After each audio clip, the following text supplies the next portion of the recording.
किसान साथियों राम राम। आशा और उम्मीद करता हूं कि आप सब ठीक ठाक होंगे।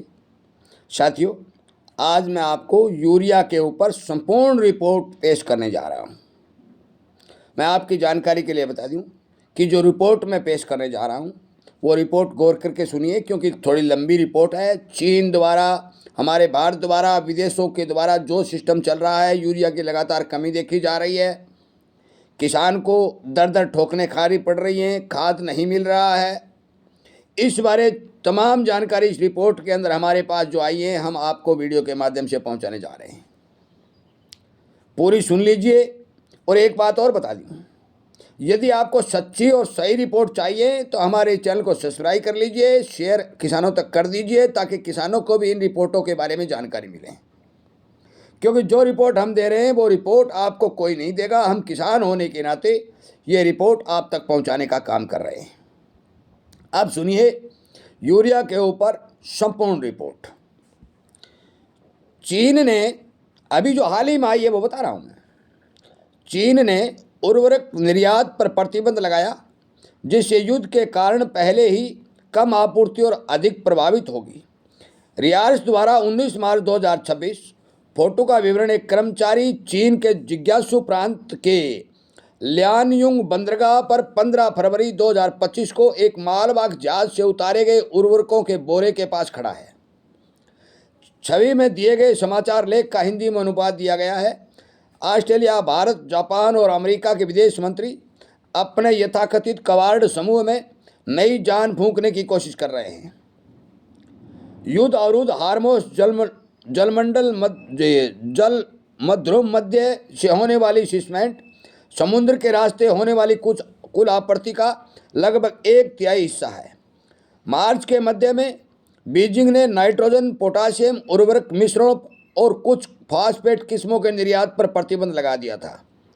जैसा कि सूत्रों ने रियटर्स को बताया, यह प्रतिबंध, जिसका औपचारिक रूप से खुलासा नहीं किया गया, इस सप्ताह की शुरुआत में ब्लूमबर्ग न्यूज़ द्वारा रिपोर्ट किया गया था।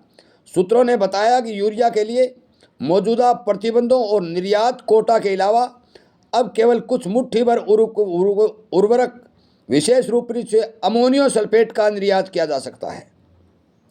रियट्स के एक अनुमान के अनुसार इसका मतलब यह होगा कि पिछले साल चीन के निर्यात का आधा से 3/4 हिस्सा प्रतिबंध है, जो संभावित रूप से 40 मिलियन मैट्रिक टन हो सकता है। सारांश: घरेलू बाजार की सुरक्षा के लिए चीन ने उर्वरक निर्यात पर रोक लगाई। चीन दुनिया के सबसे बड़े उर्वरक निर्यातों में से एक है। किसानों के लिए कीमतें कम रखने के लिए निर्यात को नियंत्रण करने का चीन का पुराना इतिहास रहा है। 19 मार्च उद्योग जगत के कई सूत्रों के अनुसार चीन अपने घरेलू बाजार की रक्षा करने के लिए उर्वरक निर्यात पर सख्ती बरत रहा है। इससे उन वैश्विक बाजारों पर अतिरिक्त दबाव पड़ रहा है जो पहले से ही अमेरिका, इजरायल और ईरान के बीच युद्ध के कारण कमी से जूझ रहे हैं। चीन सबसे बड़े उर्वरक निर्यातों में से एक है, जिसने पिछले साल $13 मिलियन से अधिक का शिपमेंट किया था और किसानों के लिए कीमतें कम रखने के लिए निर्यात को नियंत्रण करने का इतिहास रहा था। यह पैटर्न एक जैसा है। चीन वैश्विक तंगी के दौरान मदद करने की बजाय आपूर्ति को सीमित करता है। BMI के एक वरिष्ठ कमोडिटी विश्लेषक मैथ्यू बिगिन ने कहा, निर्यात प्रतिबंध उनके कड़े घरेलू संतुलन के कारण मौजूद हैं। वे खाद्य सुरक्षा को प्राथमिकता दे रहे हैं और अपने घरेलू बाजार को कीमतों के झटकों से बचा रहे हैं।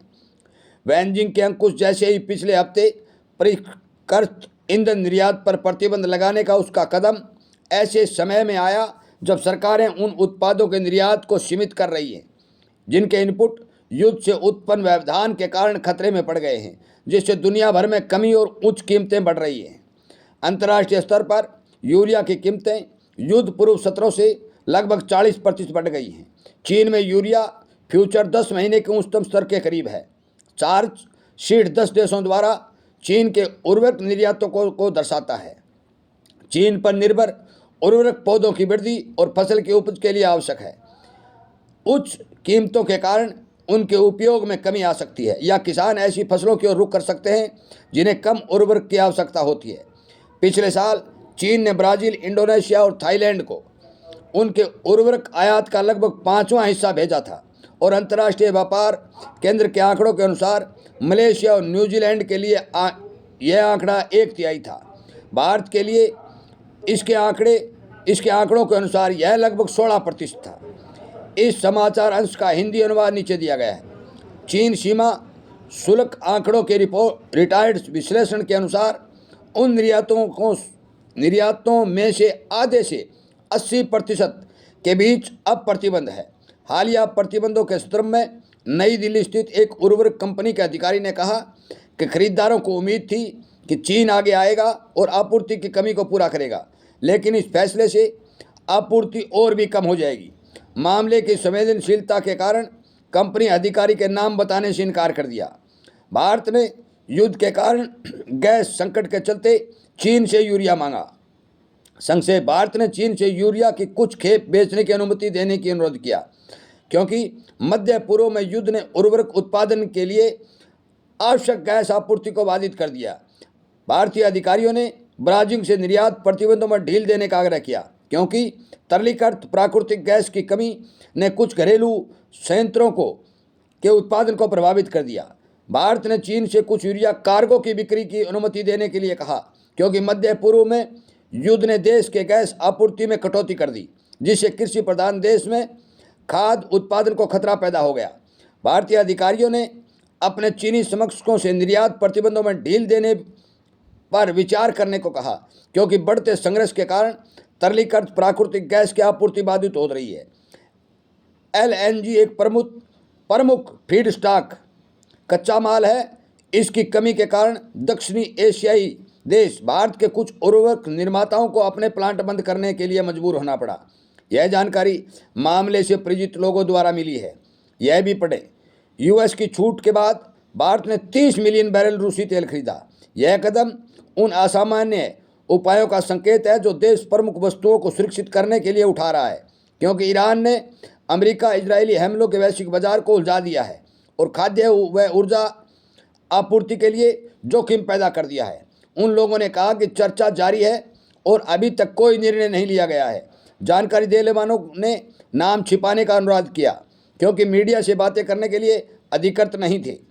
नवीनतम उपलब्ध आंकड़ों के अनुसार विश्व खाद्य उत्पादन के लिए महत्वपूर्ण और सबसे अधिक उपयोगी किए जाने वाले नाइट्रोजन उर्वरक यूरिया की वैश्विक बेंचमार्क कीमतों में युद्ध से पहले सप्ताह में 21% की वृद्धि हुई, जो 3 वर्षों में सबसे उच्चतम स्तर पर है। चीन कोटा प्रणाली के तहत यूरिया निर्यात को नियंत्रण करता है, जबकि पिछले साल कुछ शिपमेंट की अनुमति दी गई थी जिसे भारत भी शामिल था। लेकिन इस मामले से जुड़े एक व्यक्ति ने कहा कि चीन ने अभी तक 2026 में बाहरी शिपमेंट के लिए भत्ते आवंटित नहीं किए हैं। चीन दुनिया का शीर्ष यूरिया उत्पादक है और वहाँ के किसान वसंत ऋतु की बुआई के लिए तैयार हो रहे हैं, जो उर्वरक उपयोग के लिए पीक अवधि होती है। भारत के उर्वरक मंत्रालय के प्रवक्ता ने टिप्पणी के अनुरोध का तुरंत जवाब नहीं दिया। चीन के वाणिज्य मंत्रालय ने भी फैक्स द्वारा मांगी गई टिप्पणी का तुरंत कोई जवाब नहीं दिया। भारत को यह अनुरोध ठीक उसी समय आया जब उसने स्थानीय विनिर्माण को समर्थन देने के लिए पड़ोसी देशों के लिए निवेश नियमों में ढील दी है। यह कदम मुख्य रूप से चीन को ध्यान में रखकर उठाया गया, जो इसके सबसे बड़े पड़ोसी और भू राजनीतिक प्रतिबंधी के साथ बेहतर होते आर्थिक संबंधों का संकेत देता है। चीन के लिए बड़े पैमाने पर लक्षित जो अपने सबसे बड़े पड़ोसी और भू राजनीतिक प्रतिबंधी के साथ बेहतर आर्थिक संबंधों का संकेत देता है। हालांकि भारत को खाद की कोई तत्काल कमी का सामना नहीं करना पड़ रहा है, लेकिन देश दुनिया का सबसे बड़ा यूरिया आयातक है और गैस आपूर्ति में कोई भी लंबे समय तक व्यवधान देश को जून में मानसून की बारिश के आगमन के साथ मुख्य रोपण अवधि शुरू होने से पहले अधिक आपूर्ति की तलाश करने के लिए मजबूर कर सकता है। एक व्यक्ति ने कहा कि मध्य पूर्व से होने वाली कमी की भरपाई के लिए यूरिया के संभावित स्रोतों में चीन, रूस, इंडोनेशिया, मलेशिया और मिस्र शामिल हैं।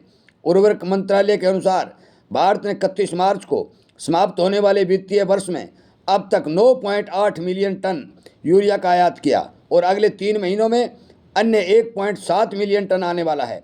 लोगों ने बताया कि देश द्वारा इस महीने के अंत में या अप्रैल की शुरुआत में एक नया यूरिया आयात टेंडर जारी करने की उम्मीद है। दुनिया का सबसे अधिक आबादी वाला देश, चावल का सबसे बड़ा उत्पादक है और निर्यातक है। साथ ही गेहूं, चीनी और कपास का भी प्रमुख उत्पादक है।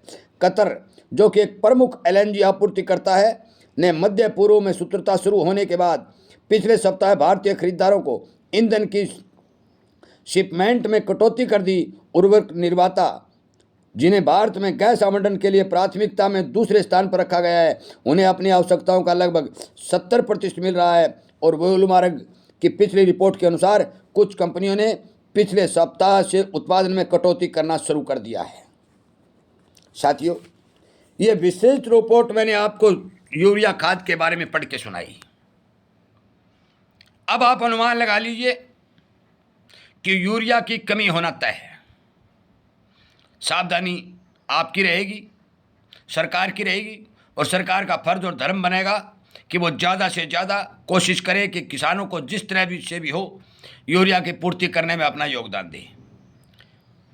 चौतरफा सारे अंतर्राष्ट्रीय बाज़ारों में फर्टिलाइज़र के दाम और फर्टिलाइज़र की कमी देखी जा रही है, ये एक सच्चाई है। और जहाँ तक हमारे पास रिपोर्ट आ रही है, फर्टिलाइज़र की कमी के चलते अन्न का उत्पादन भी घटने की संभावना जताई जा रही है। मैंने आपको ये बात कही, ये बात जो आज हमारे पास रिपोर्ट में आई है, ये बहुत पहले मैं आपको बता चुका हूँ। रिपोर्ट आज पढ़ के जो आवाज़ आई है, ये मैंने आपको सुनाई। आप जन जन तक पहुँचाने का काम करें, शेयर करने का काम करें, और इसी तरह की रिपोर्ट आपको मिलती रहे तो आप हमारे चैनल के साथ जुड़ने का काम करें, क्योंकि जितनी भी रिपोर्टें आएगी आपके काम की होगी, आपके मतलब की होगी। वीडियो के माध्यम से आप तक पहुंचाने का काम किया जाएगा। जय हिंद।